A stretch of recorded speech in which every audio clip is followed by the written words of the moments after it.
বাংলাদেশের মানবাধিকার নিয়ে যদি জাতিসংঘের এত চিন্তা থাকতো, তাহলে গত 16 বছর যখন ফ্যাসিস্ট আওয়ামী লীগ বাংলাদেশের রাষ্ট্র ক্ষমতায় ছিল, যখন স্বৈরাচার বাংলাদেশের রাষ্ট্র ক্ষমতায় ছিল, যখন পদে পদে পদে পদে মানুষের মানবাধিকার লঙ্ঘিত হয়েছিল, তখন মানবাধিকারের কোনো কথা তাদেরকে বলতে দেখলাম না, তখন তাদেরকে মানবাধিকারের পক্ষে কোনো আওয়াজ তুলতে দেখলাম না, তখন তাদেরকে মানবাধিকারের কোনো অফিস খুলতে দেখলাম না।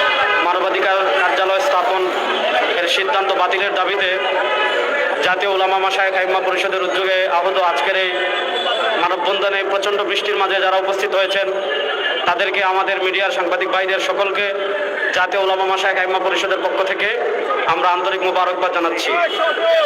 আমি প্রথম যে কথা বলতে চাচ্ছি সে কথা হলো, আমাদের কাছে পৃথিবীর শ্রেষ্ঠ গ্রন্থ আল কোরআন রয়েছে, আমাদের কাছে পৃথিবীর শ্রেষ্ঠ আদর্শ নবী করিম সাল্লাল্লাহু আলাইহি ওয়াসাল্লামের আদর্শ রয়েছে। আমাদেরকে মানবাধিকার শিখতে জাতিসংঘের কাছেও যাওয়া লাগবে না, আমাদেরকে মানবাধিকার শিখতে আমেরিকার কাছেও যাওয়া লাগবে না, আমাদেরকে মানবাধিকার শিখতে পৃথিবীর কারো কাছেই যাওয়া লাগবে না। আমাদের কাছে আল্লাহর কোরআন রয়েছে, নবী করিম সাল্লাল্লাহু আলাইহি ওয়াসাল্লামের আদর্শ রয়েছে, আমরা সেখান থেকেই মানবাধিকার শিখতে পারবো, পৃথিবীর কারো কাছে আমাদের যাওয়ার কোনো প্রয়োজন নাই। 2 নম্বর আমি যে কথা বলবো, জাতিসংঘে প্রায় 16 থেকে 18টা রাষ্ট্রে তারা জাতিসংঘের মানবাধিকার কার্যালয় খুলেছে। প্রশ্ন হলো, জাতিসংঘ আসলে মানবাধিকার বলতে কি বোঝায়? জাতিসংঘ যেখানে মানবাধিকারের কার্যালয় খুলে সেখানে তারা এলজিবিটি বিকৃত যৌনাচারকে তারা মানবাধিকার মনে করে। নবী করিম সাল্লাল্লাহু আলাইহি ওয়াসাল্লামকে নিয়ে কটূক্তি করা, আল্লাহকে নিয়ে কটূক্তি করা, কোরআনকে নিয়ে কটূক্তি করা, ইসলামকে নিয়ে কটূক্তি করা, এগুলোকে তারা মানবাধিকার মনে করে। খ্রিস্টান রাজ্য প্রতিষ্ঠা করা, এগুলোকে তারা কি করে? মানবাধিকার মনে করে। এজন্য আমরা মনে করি এখানে মানবাধিকারের আড়ালে পশ্চিমাদের যে এজেন্ডা রয়েছে, এলজিবিটি কিউ, সমকামিতা, পশ্চিমাদের যে এজেন্ডা রয়েছে ইসলাম বিদ্বেষ, পশ্চিমার যে এজেন্ডা রয়েছে বাংলাদেশ থেকে ইসলাম এবং মুসলমানদের নাম মুছে দিয়ে পৃথক আলাদা খ্রিস্ট রাজ্য জুমল্যান্ড প্রতিষ্ঠা করা, এগুলোর একটা প্রেক্ষাপট তৈরি হয় জাতিসংঘের মানবাধিকারের অফিস দিয়ে। নচেত আপনি খুব সহজ করে দেখেন, বাংলাদেশের মানবাধিকার নিয়ে যদি জাতিসংঘের এত চিন্তা থাকতো, তাহলে গত 16 বছর যখন ফ্যাসিস্ট আওয়ামী লীগ বাংলাদেশের রাষ্ট্র ক্ষমতায় ছিল, যখন স্বৈরাচার বাংলাদেশের রাষ্ট্র ক্ষমতায় ছিল, যখন পদে পদে পদে পদে মানুষের মানবাধিকার লঙ্ঘিত হয়েছিল, তখন মানবাধিকারের কোনো কথা তাদেরকে বলতে দেখলাম না, তখন তাদেরকে মানবাধিকারের পক্ষে কোনো আওয়াজ তুলতে দেখলাম না, তখন তাদেরকে মানবাধিকারের কোনো অফিস খুলতে দেখলাম না। 2 নম্বর হলো, এখন পৃথিবীতে সবচেয়ে বেশি মানবাধিকার লঙ্ঘন হচ্ছে যে জায়গায়, সে জায়গার নাম হলো গাজা, সে জায়গার নাম হলো রাফা, সে জায়গার নাম হলো ফিলিস্তিন। প্রশ্ন হলো, তাদের বাংলাদেশের মানবাধিকার নিয়ে এত চিন্তা, ফিলিস্তিন নিয়ে তাদের কোনো চিন্তা নাই, গাজা নিয়ে তাদের কোনো চিন্তা নাই, রাফা নিয়ে তাদের কোনো চিন্তা নাই, ইয়ামান নিয়ে তাদের কোনো চিন্তা নাই, ইরান নিয়ে তাদের কোনো চিন্তা নাই। পৃথিবীর যে ভূখণ্ডে মুসলমানরা নির্যাতিত হয় সেখানে তাদের মানবাধিকার নিয়ে কোনো চিন্তা নাই। বাংলাদেশে তো আমরা ভালো আছি আলহামদুলিল্লাহ, বাংলাদেশের যুবকরা ফেসিবাদকে তাড়িয়েছে। এখন তারা মানবাধিকারের অফিস কেন করতে চাচ্ছে? মূলত মানবাধিকারের আড়ালে ওই পশ্চিমাদের যে সমকামিতা এজেন্ডা রয়েছে এবং এলজিবিটি যেটা রয়েছে সেটা তারা আমাদের দেশে প্রতিষ্ঠা করতে চাচ্ছে। হিসাব অত্যন্ত সহজ, বাংলাদেশের মুসলমানদের 1 ফোঁটা রক্ত যদি শরীরে থাকে, আমরা জীবিত থাকবো, বাংলাদেশে আপনারা সমকামিতা প্রতিষ্ঠা করবেন, এটা কখনো সম্ভব হবে না ইনশাআল্লাহ। আমরা তো ভালো আছি, এটার জন্য যদি যুদ্ধ করতে প্রয়োজন হয় আমরা যুদ্ধ করার জন্য প্রস্তুত আছি ইনশাআল্লাহ। তারপর আমরা বাংলাদেশের সমকামিতা প্রতিষ্ঠা হতে দেব না ইনশাআল্লাহ। সর্বশেষ আমি যে কথা বলতে চাচ্ছি, আমরা আমাদের মানচিত্রকে অনেক ভালোবাসি, আমরা আমাদের দেশকে অনেক ভালোবাসি। অন্তর্বর্তীকালীন সরকারকে বাংলাদেশের রাষ্ট্র ক্ষমতায় দেওয়া হয়েছে সংস্কার করার জন্য।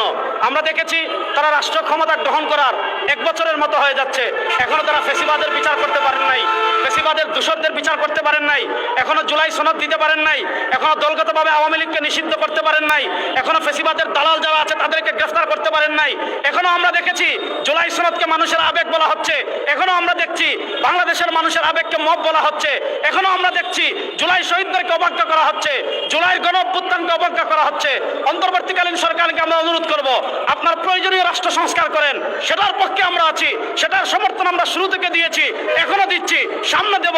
কিন্তু সংস্কারের নামে যদি আপনারা সমকামিতাকে প্রতিষ্ঠা করতে চান, সংস্কারের নামে যদি আপনারা পার্বত্য চট্টগ্রাম নিয়ে কোনো ষড়যন্ত্র করেন, আপনাদের সাথে আমাদের কোনো সম্পর্ক থাকবে না। সুতরাং আমরা আমাদের সর্বোচ্চ দিয়ে, আপনারা দুর্নীতিবাদদের বিচার করেন, আপনাদের সাথে আমরা আছি। আপনারা যারা পতিত স্বৈরাচারের দালাল আছে তাদের বিচার করেন, আমরা আছি। আপনারা ফ্যাসিস্টদের বিচার করেন, আমরা আছি। ফ্যাসিস্টদের আমলে যারা রাষ্ট্রের হাজার হাজার কোটি টাকা বিদেশে পাচার করেছে তাদের বিচার করেন, তাদের আমরা পক্ষে আছি।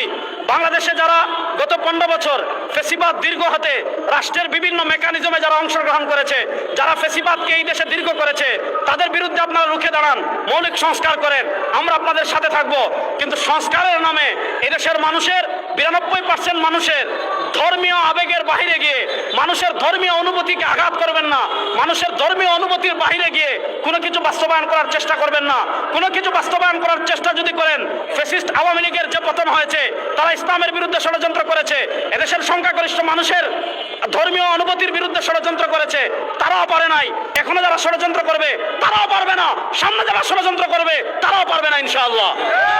সুতরাং আমাদের শেষ কথা এটা, দয়া করে জাতিসংঘের মানবাধিকারের অফিস খুলে এই দেশকে আমরা পাকিস্তানি হানাদার বাহিনীর থেকে দীর্ঘ লড়াই এবং সংগ্রাম, অনেক শহীদের বিনিময়ে আমরা এই মানচিত্র পেয়েছি। এই মানচিত্রের উপর আঘাত আসুক, স্বাধীনতার উপর আঘাত আসুক, ইসলামের উপর আঘাত আসুক, আমরা এটা কোনোভাবেই চাই না।